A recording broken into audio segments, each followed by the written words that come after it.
the WrestleHavoc Podcast on YouTube, where we discuss everything in and outside of the squared circle. We talk all that goes on in the realm of WWE and AEW every week.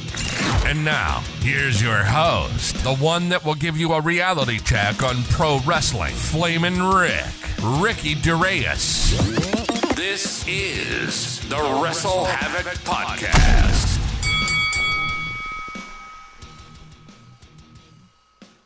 What's up, everybody? It is Flamin' Ricky DeReyes, right here on the WrestleHavoc Podcast, here to review Monday Night Raw from May 29th, 2023. Of course, it is the aftermath of Night of Champions, in which we have a brand new World Heavyweight Champion. He is, of course, Seth freaking Rollins. We got a lot of things to talk about on the show. Honestly, overall thoughts on the show. Wasn't a bad show, to say the least.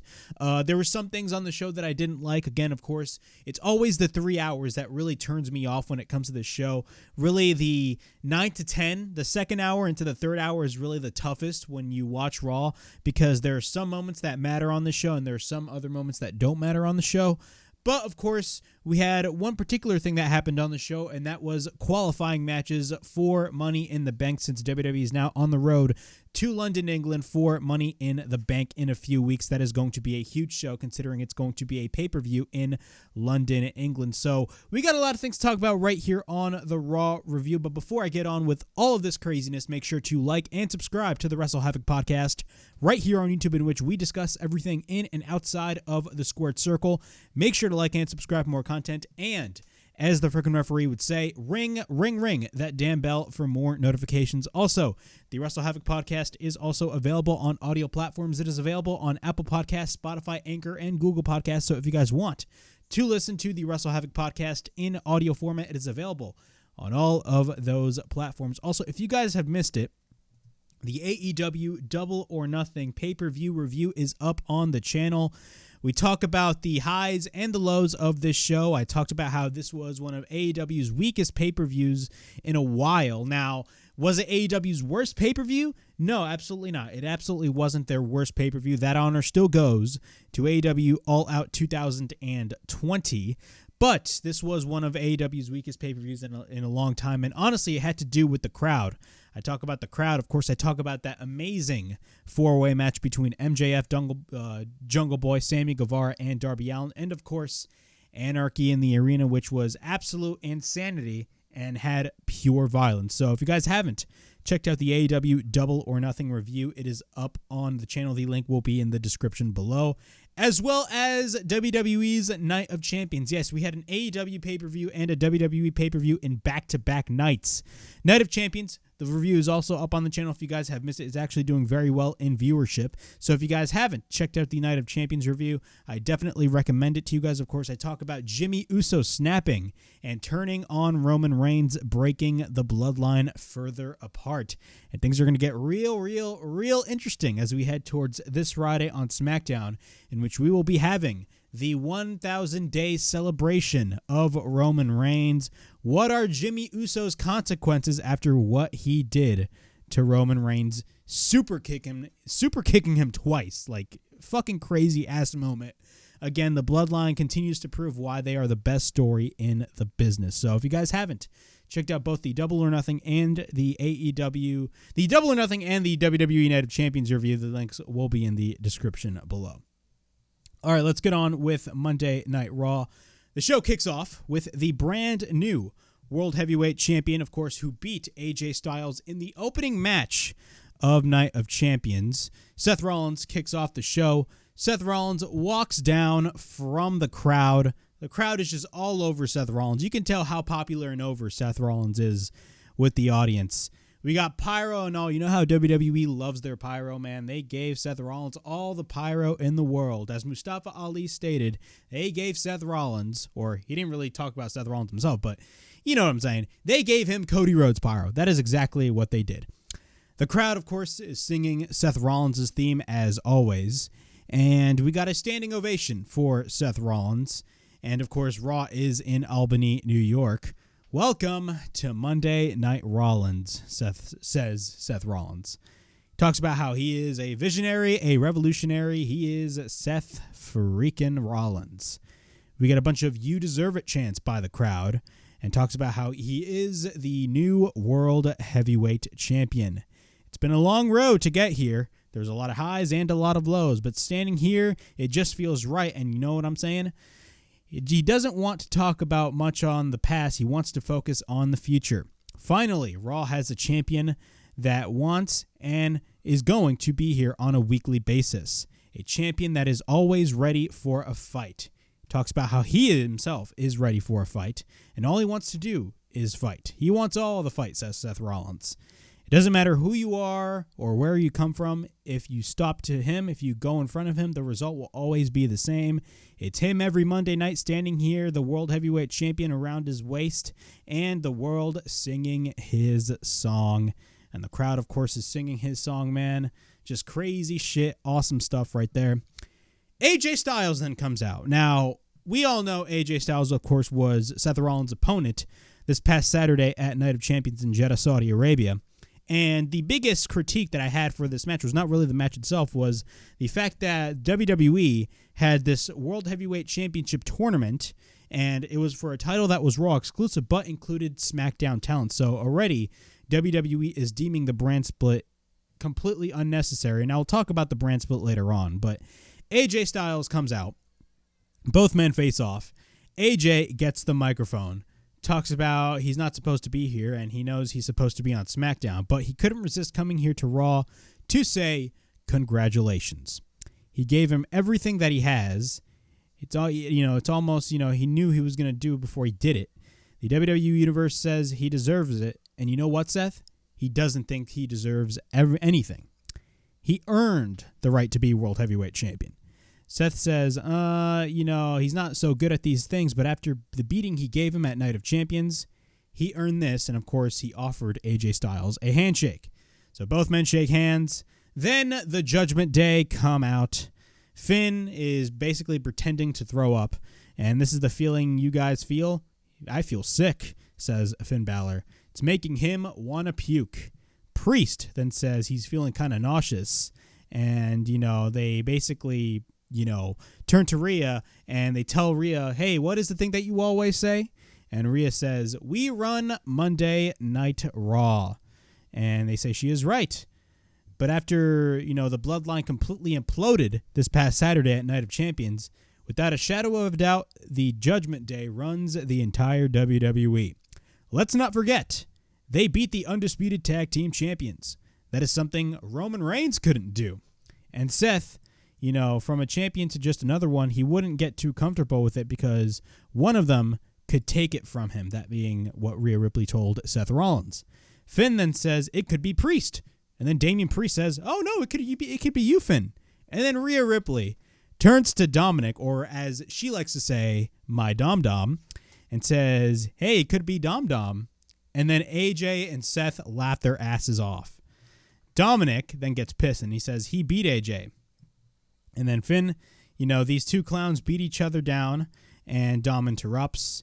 And what happens is the Judgment Day will beat them tonight. And Seth accepts the challenge. It can be any two members of the Judgment Day versus Seth Rollins and AJ Styles. Okay. Overall thoughts on this this whole opening segment. This was nothing but a great segment. The main event that we ended up getting with AJ and Seth Rollins taking on Finn Balor and Damian Priest was a great main event. I absolutely loved the match. But the fact that AJ Styles is on Raw, considering the fact that he's a SmackDown guy, makes no sense. Now, I will be continuing to talk about this whole topic because it doesn't stop there. We had Damage Control on this show, and Damage Control are officially part of SmackDown, so it makes no sense as to why they're on the Raw brand. But the crossover is just ridiculous, man. What was the point of the WWE Draft if you were not even going to respect the rules of the brand split? But AJ Styles coming out, honestly, made no sense, but at the same time, it kind of did, considering, they, of course, wrestled on the Night of Champions show. But, I mean, there'd be no reason as to why AJ Styles would be on the show anyway. All this match was just AJ Styles and Seth Rollins teaming up with one another. You would think that we would get some sort of angle with AJ Styles after that main event match, but we ended up not getting that and just getting, two baby faces teaming up and then the show ending. That's basically what it was. But overall, this was not a bad segment whatsoever. After that, we got our first of many Money in the Bank qualifying matches. Of course, we are on the road to Money in the Bank at the O2 Arena in London, England. And our first qualifying match is The Miz taking on Ricochet. Overall, man, The Miz gets a lot of flack, but, a lot of the flack that I give The Miz is not really on The Miz itself. It's the creative direction of The Miz, because we all know how good The Miz is. He's good in ring, and he's so good on the microphone. I just feel like WWE is not taking The Miz as seriously as we know, us fans, we know Miz can be. If you want to see how serious Miz can be, just go back and watch SmackDown in 2016 when The Miz was the Intercontinental Champion. That was peak Miz, in my opinion. I constantly go on this Raw review, and every time when The Miz comes out, I say the same thing. 2016 Miz was peak Miz. That was the best version of The Miz, in my opinion. And nowadays, Miz creatively is just a joke because, all he does is talk about his balls, how his balls are big, and the crowd is just saying, he has small balls, all that fucking dumb shit. But nonetheless, The Miz versus Ricochet was a great match. Miz takes Ricochet, but he catches Ricochet, but then Ricochet escapes. We get a kick by Miz, but then Miz, misses a move. Ricochet goes for an enziguri. He takes Miz to the outside, but then Ricochet lands on the apron. He hits a kick on Miz, but then Ricochet ends up going for a shooting star press off the post on Miz. Yes, off the post. So Ricochet was on the apron, and he ends up literally launching off the post and hitting a shooting star press. This man is fucking crazy. Once we're back in the ring, Ricochet is on the top. Miz ends up going for a Hurricane Rana, but then we get a boot by Miz. After that, Ricochet is on the outside, but then he takes Ricochet to the announce table head first. Miz takes Ricochet to the ring, but then Miz goes to the top. But then he ends up hitting the double sledge after that. We get a cover by Miz and a near fall. Once we're back from commercial break, Ricochet is on the apron, but then we get a left hand by Miz. Miz ends up going for a springboard crossbody, and then we get a cover and a near fall. Miz then ends up going for the yes kicks. Ricochet ends up blocking the Miz, and then after that he hits a kick on the Miz. Ricochet ends up regaining control. We get a kick to the back of the neck of Miz, but then Ricochet goes for the springboard. Miz catches him, and then he tries to go for the skull-crushing finale, but then Ricochet escapes. Miz goes for the double knees, but then we get a DDT by Miz. We then get a cover by Miz and a near fall. Miz has Ricochet up, but then Ricochet counters. Then we get a bunch of roll-up reversals by both Miz and Ricochet. After that, Ricochet counters. We get a super kick by Ricochet. We get an inverted DDT by Ricochet, but then Ricochet goes to the top. He ends up hitting the shooting star press. And we get a cover, and Ricochet ends up getting the win and qualifies, and he will officially be in the Money in the Bank ladder match. Overall, a great match. I think it was pretty logical and made total sense that Ricochet was going to be a part of the Money in the Bank ladder match. Honestly, look, if Miz would be fine, holding the Money in the Bank, or not holding, but being a part of the ladder match. But I mean, if you were to choose between Ricochet and the Miz, honestly, you would choose Ricochet. So Ricochet qualifies for the Money in the Bank, and yeah. After that, we had a not so good segment, in my opinion. Trish Stratus. Yes, Trish Stratus. Of course, after beating Becky Lynch at Night of Champions, she has her own promo segment. And honestly, this was not the best promo that Trish Stratus has cut. You guys know me, man. When it comes to Trish Stratus, she's just not good on the microphone. This whole feud between Trish Stratus and Becky Lynch is just, for me, I just don't care at all. I really don't care at all. It's the same old shit over and over and over again. I'm the trailblazer, blah, blah, blah. All that generic stuff. Nothing special about this feud. And even though, WWE offered us something different with Trish Stratus partnering with Zoe Starks, on the good side, on the other hand, it does give Zoe Starks some sort of direction, but I really don't have faith in WWE for really going full-fledged with this, to be quite honest with you. So Trish Stratus thanks us for saying the words, "Thank you, Trish." She talks about how it means absolutely nothing to her. She doesn't care about us people and what we say.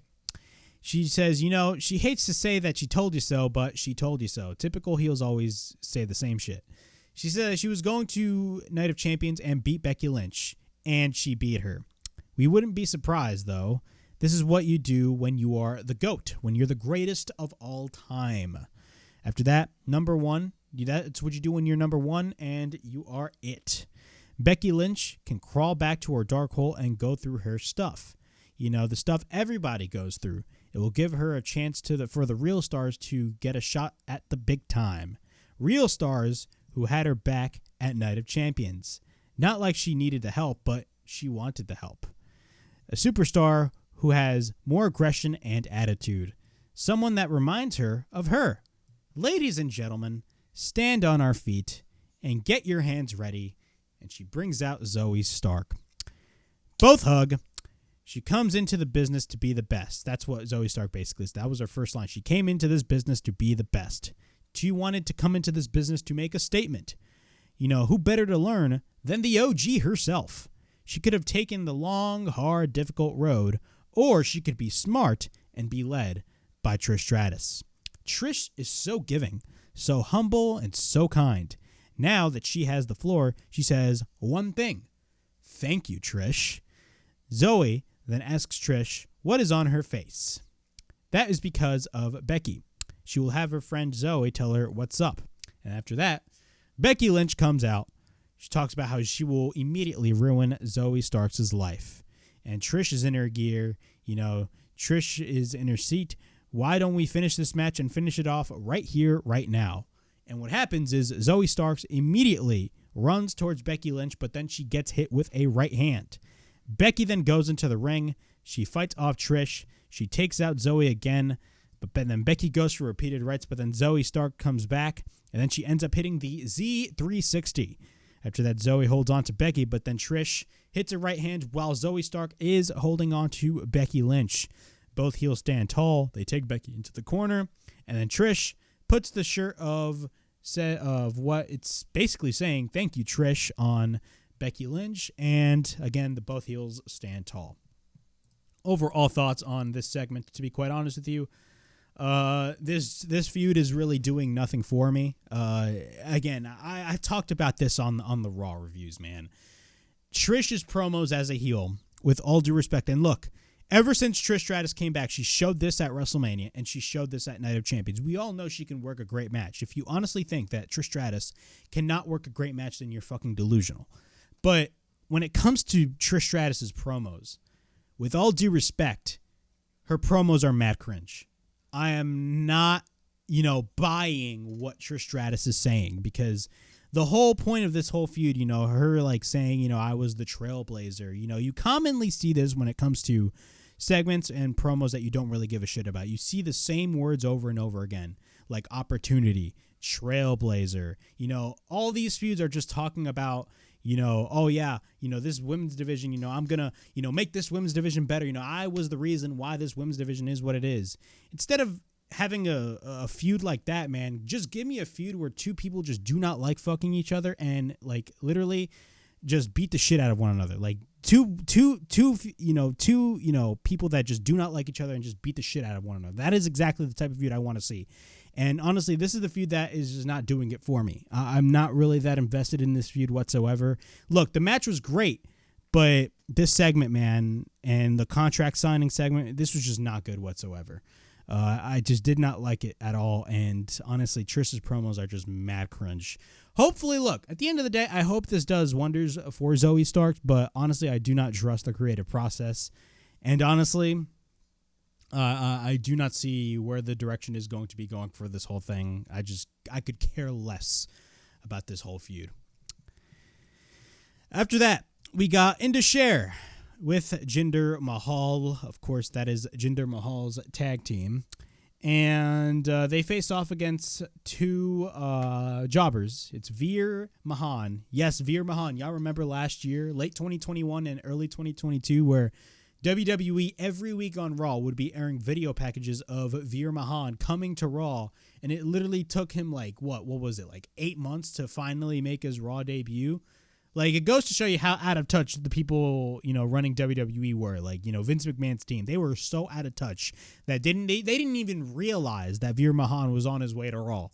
Literally, Veer Mahan, had to like take a fucking cruise ship and a plane at the same time just to arrive on Raw. But Indus Sher, I believe, was a tag team on NXT. And they basically just beat their jobbers. Veer screams to ring the bell. He hits a stomp on his opponent. Sangha tags in. He hits a boot. Then the second jobber tags in. Sangha then hits a slam, and then he hits a choke slam on top of his partner. Veer Mahan tags in, and then they hit the double team attempt, and Indus Sher win the match. That's what it was. Look, I don't really have a lot of high hopes for Indus Sher. You know, I ain't the biggest Jinder Mahal fan. But look, if you guys want to really, you know, build up the tag team division, really build up a tag team like Indus Sher, you know, honestly. But when it comes to the tag team division in WWE, man, you know, Triple H has made it better, but still, it's not in the position that it really should be. So honestly, I don't really have a lot of hope for this tag team, but hopefully they get somewhere. All right. In our next segment, we got Sami Zayn and Kevin Owens. Of course, the crowd is just all over Sami Zayn and Kevin Owens, especially Sami Zayn. Now, I'm hearing a lot of people, you know, say that Kevin Owens is probably going to turn on Sami Zayn in the future. Maybe. I have absolutely no idea. I don't think they should do it, but if they are going to do it, I wouldn't be surprised. But if you look at the crowd reactions when it comes to Sami Zayn and Kevin Owens, Sami Zayn is way more popular than Kevin Owens. Now, Kevin Owens is still relatively popular, but Sami Zayn, man, you know, he's just like so over with the crowd right now. But the crowd is singing Sami Zayn's theme, and obviously they're feeling pretty good tonight. They're feeling pretty good because at Night of Champions, they won. Not only they successfully defended the tag team championships, but they won and they watched the bloodline crumble. Roman deserves everything that he got. All he has to say about Roman is he might be the greatest of all time. He may have invented the next 5 WrestleManias, and he may be in the Hall of Fame. And he always knew that in his heart, they won. And immediately, Imperium comes out. Of course, the Intercontinental Champion Gunther, Ludwig Kaiser, and Giovanni Vinci. Ludwig Kaiser, he says, impressive victory. Was it the most impressive victory of the night? It was more impressive it wasn't more impressive than the man who extended his Intercontinental Heavyweight Championship reign. And I don't want to replicate this, but he's like, da-ding-ga-da-da. Gunther. I'm not even going to do the whole Gunther thing, but the ring general Gunther. It's so satisfying to listen to that shit. Kevin Owens then gets pissed off, and this segment was funny as shit. He gets pissed off, and he's like, why are they here? They think this is the Wild West? Kevin Owens just goes on a rant, and he's like, you want to fight? You want to fight? Blah, blah, blah. They broke the unbroken rule. What are you, psycho? Sami then tries to calm him down, and then Sami says, Kevin Owens is right. They have no business coming in, and shouldn't they be preparing them for them? Last time they stepped on them, all the 3 of them embarrassed the 3 of them, that being him, Sami, and Matt Riddle. Kaiser then says Matt Riddle is an embarrassment. Them holding those tag team championships are an embarrassment.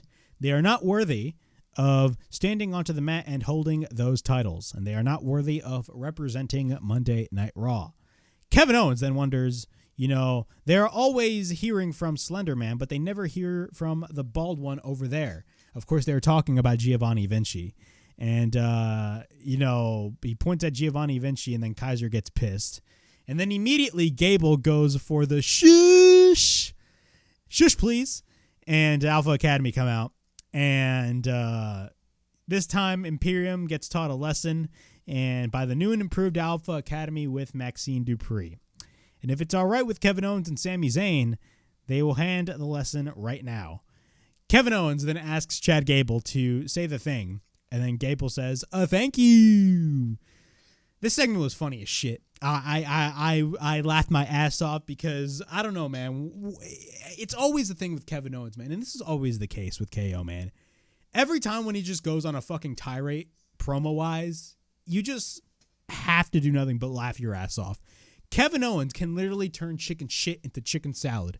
And that's how Kevin Owens is. Like, just remember when, back in, I think it was like 2019, where like Dolph Ziggler was doing his whole "it should have been me" type shit. Kevin Owens, like, he was like, it should have been you, then it wasn't, then blah, blah, blah, just get over it. Like, that stuff right there, top tier Kevin Owens. But Kevin Owens is funny as shit, and Chad Gable is so entertaining to listen to. Not only he can back it up in the ring, but he's such a great entertainer. Chad Gable, honestly, I think it's safe to say we should all hope for an Alpha Academy babyface run, because Alpha Academy, man, is awesome. I'm loving Alpha Academy. So we get Alpha Academy versus Imperium, consisting of Ludwig, Kaiser, and Giovanni Vinci. Kaiser and Gable start. Then we get a shoulder tackle by Kaiser, but then we get a side headlock takeover by Gable. And then by Kaiser, but then we get a cover by Gable and a 1 count. We then get a roll-up by Chad Gable, and then we get a couple of body shots by Ludwig Kaiser in the corner. Giovanni Vinci tags in, and then we get the double team by Kaiser and Vinci. Gable then fights back, and then Kaiser is the legal man. Then immediately Valhalla comes out. Of course, Sarah Logan from the Viking Raiders. She comes out, and she chases off Maxine Dupree. At this point, Kaiser is in control. Giovanni Vinci tags in. We then get the double drop kick by Imperium, and then Gable gets taken into the corner. Then we get a couple of Baldy chants. Of course, he's talking about Giovanni Vinci. And then we get a chop by Vinci, and then we get a slam by Vinci. Ludwig Kaiser tags in, and then we get a right hand by Kaiser. And then he runs into a boot by Gable. And then he tries to tag an Otis, but then Kaiser drags Gable back. Kaiser then gets pushed onto the outside, but then Vinci tries to send Gable onto the outside. Vinci then gets taken to the outside instead. Otis tags in, and then Otis takes everybody out. He then slams Otis, and then we get a splash by Ludwig Kaiser. At this point, Otis ends up going for the Caterpillar, which was funny as shit. Of course, those are back during the heavy machinery days. After that, he hits the elbow drop, and then we get a cover and a 1 count when Giovanni Vinci interferes. Gable then goes for the waistlock, and then Otis gets taken into the corner, but then we get a bunch of roll-up reversals by Ludwig Kaiser and Chad Gable.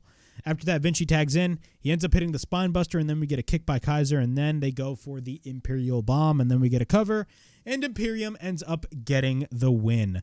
Overall thoughts on this match. Overall, this was a great match. Imperium looked great. Alpha Academy, especially Chad Gable, man. People need to really start waking up to Chad Gable. I don't know why, but people are really sleeping on Chad Gable. Chad Gable is so fucking athletic, man. Every time when he does that rolling German spot, I just fucking mark out because he's just that good.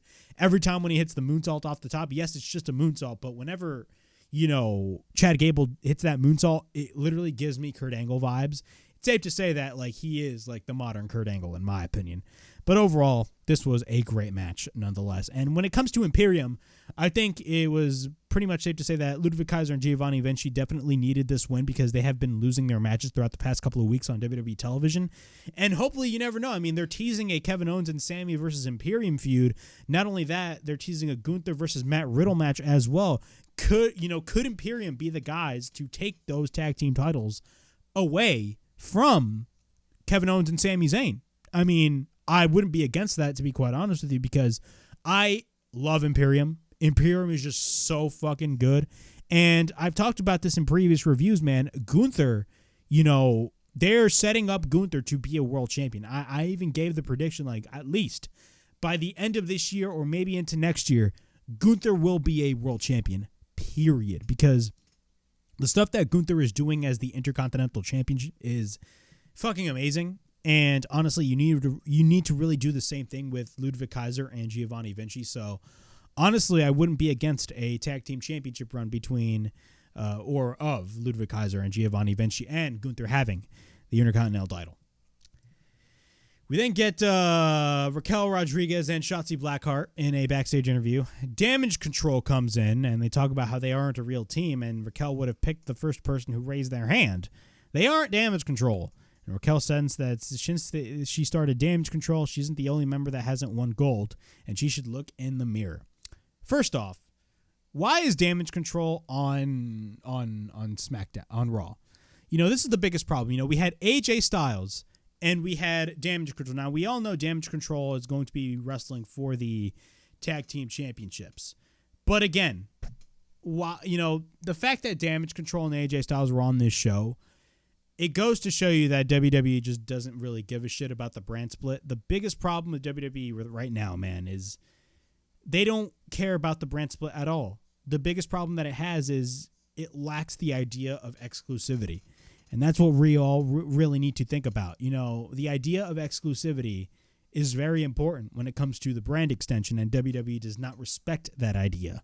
I think the idea of the draft was rendered pointless because we had people getting drafted to shows that were feuding already, and they're still feuding right now. Case in point, Bianca Belair and Asuka. They were feuding before the draft, and then after the draft, they ended up on the same brand. Or a situation like Rhea Ripley being the SmackDown Women's Champion being associated with Raw. Meanwhile, you have Bianca Belair, who was the Raw Women's Champion, being associated with SmackDown. WWE, every year when it comes to the WWE Draft, always puts themselves into corners that they don't expect themselves to put themselves into. And they really just are like, fuck it, let's just break the rules because nobody's going to give a shit. But the rules matter. And the brand split used to be an idea that was well respected, but now the brand split in 2023 is 100% completely, and I mean this wholeheartedly, the brand split in 2023 is completely fucking irrelevant. There's no point about having a brand split whatsoever. There's no point about having 2 separate tag team titles, 2 women's titles, let alone 2 world titles. And let's be honest, even though Seth Rollins has the World Heavyweight Championship, and they will try their hardest, and it will work. They will make that title as important as it fucking is. But if you compare Seth Rollins with Roman Reigns, who most likely is going to be holding those titles for the next fucking year and hold it up till WrestleMania 40, Seth Rollins is going to be looked at as a secondary champion. You can literally you can put the World Heavyweight Championship on Gunther, of all people, and you can have Gunther have a dominant run with that championship. If you compare him to Roman Reigns, Gunther is immediately going to be secondary. You know, the brand split nowadays is irrelevant. WWE doesn't even care about it. And another big problem with the brand split is Raw and SmackDown themselves. The only difference between the shows is that, you know, they have different colors. That is it. Both shows are booked the exact same. There's no difference whatsoever. And if you really think about it, back when WWE was doing black and gold and WWE just immediately brought back the brand split, let's be honest with ourselves. The brand split was not between Raw and SmackDown. The real brand split was between WWE and NXT. If you really want to think about it, the main roster and NXT, black and gold, that was the true brand split because Raw and SmackDown were 2 shows that were kind of booked the same, and then NXT had, you know, in its own fan base. You never hear people say, oh, I'm a fan of Monday Night Raw or I'm a fan of SmackDown. The idea of the brand split is just fucking stupid. There's no exclusivity whatsoever, and WWE just completely botched the idea of the draft, and they completely botched the idea of the brand split. All right, we got Raquel and Shotzi Blackheart. I still call her Shotzi Blackheart. Taking on Damage Control, that being Bayley and Io Sky. Taking on Ronda Rousey and Shayna Baszler. Taking on Sonya Deville and Chelsea Green. I did not care whatsoever about this match, to be quite honest with you. WWE tries so hard to make me care. But again, these titles are rendered absolutely useless. I'll talk about this as I get through the match. But Raquel and Chelsea Green start. Chelsea tags in Bayley, and then we get a shoulder tackle by Raquel. Io then tags in. We then get a dropkick by Io Sky. We get a bunch of palm strikes and forearms by Io. At this point, Bayley is the legal woman, and then Raquel catches Bayley, but then we get a waistlock by Bayley, but then Raquel drops Bayley down. Bayley then tags Chelsea Green, but then Raquel throws Chelsea, and then she tries to tag in Ronda and Shayna, but they refuse. After that, Shayna and Chelsea get sent to the outside, but then Shotzi tags in and hits a suicide dive. After that, we get come back from commercial breaks. Shayna is in control over Shotzi. We get a couple of stops onto the shoulder of Shotzi. After that, she sends Shotzi into the corner. We get a boot by Shotzi, but then Ronda interferes. Shotzi ends up hitting the neck breaker, but then Raquel tags in. She takes out Shotzi, and then she hits a lariat. She ends up hitting a follow-away slam, and then she hits another follow-away slam. Ronda tags in. We get a bunch of kicks by Ronda Rousey. Ronda then goes for a couple of body shots, and then she hits a clothesline.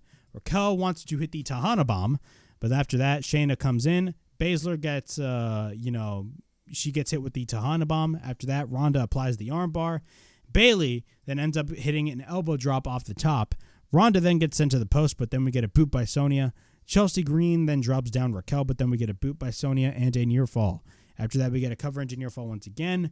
Then Chelsea Green is on the top, but then Io tags in. We get a springboard dropkick by Io Shirai.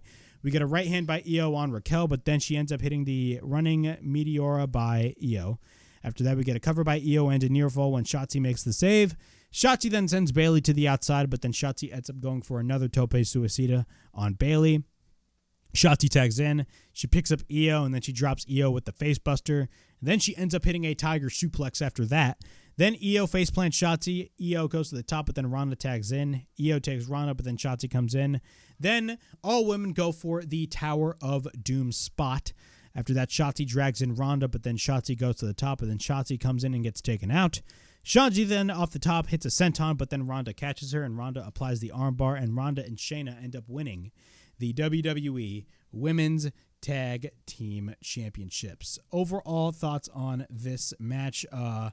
This match wasn't really, look, it was a fine match, but we have to be brutally honest, with people like Ronda Rousey and Shayna Baszler. Number one, the booking with Ronda Rousey and Shayna Baszler has been fucking atrocious. I mean, the last time they've been on television was 2 weeks ago or last week? I can't even remember.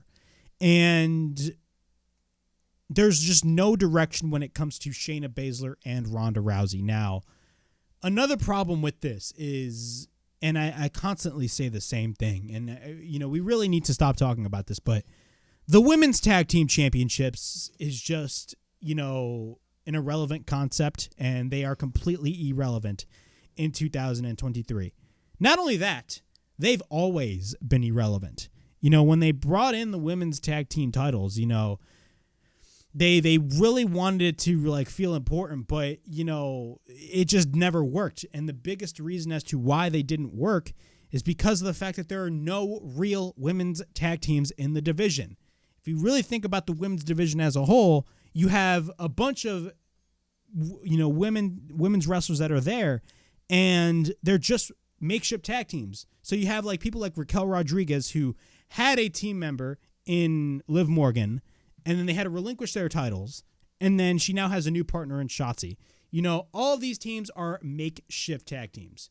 The only real tag teams that they brought up to the main roster were the two tag teams that they brought up from NXT. And one of those teams are the NXT Women's Tag Team Champions. Again, the brand split is completely irrelevant, and they always put themselves in booking corners. But not only that, the women's tag team titles are just not irrelevant whatsoever. No direction at all. They're not treated as important. And even Ronda Rousey herself went on record and stated that WWE just doesn't put any effort in the Women's Tag Team Championships. There's just, those titles just mean absolutely nothing. And do you honestly expect me to care about Ronda Rousey and Shayna Baszler holding those titles?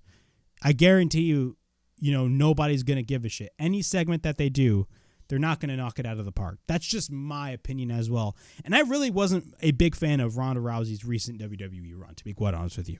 Ronda Rousey's recent WWE run, let's be honest with ourselves, has been a failure. And a lot of that, yes, has to do with the booking, but in my opinion, a lot of that has to do with Ronda Rousey as well, because her promos have been absolutely dog shit. Clear dog shit. And I mean that with the utmost respect. Ronda Rousey's promos have been atrocious. They just have. But them winning the Women's Tag Team Championships, I honestly could care less. After that, we got Dolph Ziggler wrestling J.D. McDonagh. Overall thoughts on this match? Literally, Jesus Christ, this chair is mad. It's going all the way down, and I'm all the way below. But we got Dolph Ziggler taking on J.D. McDonagh. I love what they're doing with J.D. McDonagh. I think they're giving him, something to do. And honestly, and they teased it a couple of weeks ago, I wouldn't be surprised if J.D. McDonagh is the newest member of Judgment Day. Dolph immediately goes after J.D. McDonagh. J.D. then moves the ropes onto the throat of Dolph, and then he hits, he just takes out Dolph Ziggler. And then Dolph gets sent to the outside, but then he takes Dolph to the announce table, and then he sends Dolph onto the steel steps. After that, the referee officially calls for the bell, and it's a double disqualification. After that, he drives his knee onto the head of Dolph on the announce table, and then he stomps on Dolph on the steel steps. So Yeah, man. JD McDonagh is on a fucking rampage, and don't be shocked if there's going to be and I don't want to say big push, but, they're definitely, looking highly on JD McDonagh, and I wouldn't be surprised if they paired him up with Judgment Day because he would fit absolutely perfectly. We then get a segment with Cody Rhodes. Cody Rhodes, of course, lost his match against Brock Lesnar, and in his promo, he stated, "So, Albany, what do you want to talk about? Due to the referee stoppage, he lost his match against Brock Lesnar, and his contemporaries told him that he was foolish to fight him with one hand. But there was a reason why he didn't tap out. Of course, he was in excruciating pain, but he didn't tap out because that isn't the man he wants to be. He experienced a lot of highs and a lot of lows that, some days don't come. There was a wildly popular superstar. He always stated, never give up. It hurt like hell being locked in a Kimura for 3+ minutes. And he has a question for Brock. He needs to look at the camera because he isn't here tonight. And he assumes he took his annual vacation. Brock, are you satisfied with this being done? The game is 1-1. Is he satisfied? Consider this an open challenge. Hopefully, he has social media cable, a landline, whatever. He will post his schedule everywhere where he will be. And if he is standing in this ring, he is standing there to fight you, Brock Lesnar.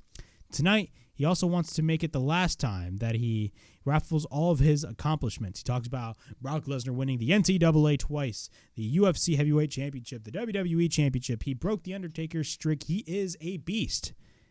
Beast enough to break his arm, but not man enough to make him tap out. If he doesn't accept, we can add one more thing onto the list of his accolades. He is afraid about what cannot be broken, and Brock is afraid of Cody Rhodes. Overall, this promo was a great promo by Cody Rhodes. Nonetheless, I definitely enjoyed this. Jesus Christ. There we go. Cody Rhodes. I literally messed up my OBS right here. But Cody Rhodes, overall, man, this was a great promo by Cody. Nonetheless, I definitely enjoyed this promo. Cody Rhodes is always a master in the microphone, and he always sells you on these types of feuds. But to be honest with ourselves, the feud of Brock Lesnar really kind of makes no sense. It would have made much more sense if the title was involved, but of course, we all know Cody Rhodes did not win at WrestleMania. And Cody Rhodes, in his promo, teased another match with Brock Lesnar, which makes sense because, after Night of Champions, after Cody Rhodes lost, we all know Cody Rhodes is going to be winning this whole feud, so it makes sense for this match to happen a third time. But where is that match going to happen? A lot of people are saying SummerSlam. I tend to differ. I think it's going to be happening at Money in the Bank, but if it happens at SummerSlam, then we all know that Roman Reigns is going to be champion for the rest of the year leading up to next year's WrestleMania. And yes, I know it sucks, but WWE wants to go full-fledged with this whole Cody Rhodes story, which, I went on record at the WrestleMania review and stated, look, if it doesn't pay off, if it ends up paying off for Cody at the end, whether they do the rematch at SummerSlam or next year, I will literally come on this show and say that I was wrong, but today is not that day. I still think Cody Rhodes should have won that title at WrestleMania, and the whole feud with Brock Lesnar, honestly, it makes no sense. But we'll just have to wait and see what they do. Not only that, Roman Reigns has bigger problems on his plate considering all the crazy shit that has gone on with Jey Uso, so I honestly wouldn't be surprised if Roman Reigns' next feud is with not only Jimmy Uso, but then after that Jimmy Uso match, which most likely will be happening at Money in the Bank, we will get a feud between Jey Uso and Roman Reigns. But, when it comes to Cody Rhodes, I mean, we're definitely going to be getting a third match with Cody Rhodes and Brock Lesnar. We get a backstage interview with Matt Riddle. Matt Riddle, of course, talks about how it was a crazy summer, and with Money in the Bank right around the corner, imagine if he wins Money in the Bank. He could easily cash in on either Roman or Seth, but then Gunther comes in, and he congratulates him and gives him good luck on his upcoming opportunity. He wants him to win the Money in the Bank ladder match, and he wants it to cash it in on him. Beating him and humiliating him, that is fun to him. All the best, says Gunther. So they're definitely teasing a feud between Matt Riddle and Gunther for the Intercontinental Championship, which I'm 100% down for. Now, we all know Matt Riddle is not going to be winning the Intercontinental Championship, but overall, man, it's a match that I'm definitely looking forward to in the future. We then get our second Money in the Bank qualifying match between Shinsuke Nakamura and Bronson Reed. Bronson Reed immediately goes after Nakamura. He slams Shinsuke, but then Shinsuke goes to the outside. Shinsuke then comes back in. We get a bunch of body shots by Shinsuke, but then Shinsuke runs into Bronson Reed. He ends up hitting an elbow drop, but then he goes for the steamroller. After that, we get a chop by Bronson Reed, and then he sends Shinsuke into the corner. He ends up picking up Bronson Reed, but then Shinsuke escapes. Shinsuke then hits the enziguri, but then Shinsuke goes for a sliding German suplex attempt. But then Bronson holds on. Then Bronson falls onto the apron, but then we get a knee by Shinsuke. And then he drives his knee onto the back of the neck of Bronson Reed. After that, both exchange shots. We then get an armbar by Shinsuke, and then we get a cover by Bronson and a near fall.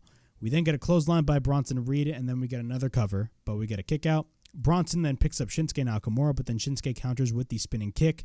We then get the sliding German suplex by Shinsuke, but then Shinsuke ends up running into a follow-away slam by Bronson Reed. He ends up hitting the senton, and then he drags Shinsuke into the corner. He goes to the top, but then Shinsuke comes in, and then he drives his knee on Bronson Reed, and then he drops down in a super kick by Reed. We then get a power slam by Reed, and then he drags Shinsuke once again, but then Reed goes to the top. He tries to hit the tsunami, but he misses. He then hits the knee strike onto the back of Bronson, but then he hits the Kinshasa, but then Bronson Reed goes to the outside. Shinsuke then drives his knee on Reed onto the outside, but then Shinsuke is in the ring, but then Bronson comes back into the ring. Shinsuke immediately hits the Kinshasa, and we get a cover, and Shinsuke Nakamura wins and qualifies for the Money in the Bank ladder match. It does suck that Bronson Reed lost because, yes, I think the way that WWE has been booking Bronson Reed was fantastic, but if you honestly think about people that could be involved in the Money in the Bank, if you're going to have a match between Bronson Reed and Shinsuke Nakamura, it honestly makes total sense that Shinsuke Nakamura was going to get the win anyway. So now we have both Ricochet and Shinsuke Nakamura being a part of the Money in the Bank qualifying match. After that, we get a backstage interview with Judgment Day. Rhea Ripley talks about her victory at Night of Champions, and she says it wasn't only a victory, she destroyed Natalya. She's at home fixing herself up, and Dom says that she better think twice before stepping up to Mommy. And then Finn says it is a surprise who will wrestle AJ Styles and Seth Rollins. So we end up getting our main event, and it's safe to say that this match was fantastic. I absolutely loved this match. Even though the involvement of AJ Styles makes no sense, I still thought this match was absolutely great. So originally, we all thought it was going to be Seth Rollins and AJ Styles taking on Damian Priest and Dominic Mysterio. But it turns out that ended up not being the case. So it looks like Dominic started with Rollins, but then Balor immediately comes in and attacks Rollins, and Balor is the legal man, and he is a part of this match, in which leads to Dominic to go to the outside and just stand up with, next to his mommy, Rhea Ripley. After that, we got a double team attempt by Balor and Priest. At this point, Rollins is on the outside, and Rollins does that famous Shawn Michaels spot that he did with Melina back in Survivor Series 06 by basically putting his arm around the shoulders of Rhea Ripley, and Rhea Ripley and Seth Rollins are smiling, but then they look at each other and then they scream. I loved that spot. That was hilarious. And Rollins goes back into the ring and fights off Priest, but then Rollins gets caught into a right by Priest, but then Rollins gets taken into the corner. Damian Priest ends up hitting repeated stomps on Rollins in the corner, but then Rollins goes for a couple of right hands. Then we get a back elbow by Priest. After that, we get a cover by Priest and a near fall, but then Rollins lands on his feet. He ends up trying to tag in AJ Styles, but then he pushes away Priest. AJ tags in. We get repeated strikes on Balor, who is the legal man. After that, he picks up Balor, and then he hits a backbreaker. After that, Rollins ends up hitting a knee onto the spine of Damian Priest. After that, Balor ends up hitting a sling blade on Seth Rollins. Priest at this point is the legal man. After that, Dominic threatens to interfere on AJ Styles, but then AJ threatens Dominic, and then Priest pounces AJ to the announce table. Once we're back from break, AJ is in control over Damian Priest. Priest then sends him into the corner, but then AJ fights back on the Judgment Day. AJ then gets sent to the outside, but then Rhea holds on to AJ, but then Rollins attacks Dominic. Then he sends him back into the ring. Rhea and Dominic end up getting banned by the referee. After that, we get a roll-up by AJ, and we get a near fall. AJ Styles ends up hitting the Pele kick, and after that, the hot tag was made. We get repeated clotheslines by Seth Rollins, followed by a thrust kick. After that, we get a couple of clotheslines by Rollins, but then Rollins drives his knee on Priest onto the outside. After that, we get a springboard knee by Rollins, and then we get a cover and a near fall. Rollins then drives Balor into the corner, and then Balor ends up going for an inside cradle, but we get a near fall. And then Balor drops Rollins down. We get a cover and a near fall, but then Priest tags in, and then he hits it right on AJ. And then he takes Rollins for the South of Heaven chokeslam, but then Rollins escapes. Priest ends up hitting a lariat. We then get a cover and a near fall, but then Priest goes to the top, but then Seth comes back. Rollins ends up hitting a superplex, and after the superplex, of course, Rollins usually goes for the Falcon Arrow, but Priest actually counters the Falcon Arrow and hits the Broken Arrow, which was a badass spot in the match. Balor then misses the coup de grace attempt, and then we get a super kick by Rollins. Rollins then tags AJ, but then we get an enziguri by AJ. Then he ends up hitting the neck breaker, and then AJ gets taken to the apron. And then we get a right hand on Priest, but then we get a knee by Balor, but then Rollins takes Balor to the outside and hits a suicide dive. AJ misses the phenomenal forearm, but then Priest ends up picking him up for the Razor's Edge, but then we get a cover by Priest, and Rollins immediately comes in and hits the stomp. AJ then makes the tag, and then he goes for the stomp, and then we get a cover, and the babyfaces end up getting the win. Overall thoughts on this match. This was a great match. Now, I believe he hit the stomp or the Styles Clash. I completely forgot the finish, but nonetheless, they ended up getting the win. Overall, this wasn't a bad match whatsoever. Originally, and a lot of people were even speculating this on social media, with AJ Styles and Seth Rollins, tagging in with one another, you would immediately think that AJ Styles was going to turn on Seth Rollins and then they would continue this feud, but that actually wasn't the case, and we just had AJ Styles and Seth Rollins team up with one another, to be quite honest with you. That's just rendered useless, but honestly, a feud with Seth Rollins and Finn Balor for the World Heavyweight Championship, sign me the fuck up. I'd be 100% down for that, and I think the feud between Seth Rollins and Finn Balor is not over as we head towards Money in the Bank and we head towards the summer. But overall, this wasn't a bad match whatsoever. The involvement of AJ Styles really made no sense considering he is a SmackDown guy, but what do you expect? WWE just doesn't give a shit about the brand split whatsoever.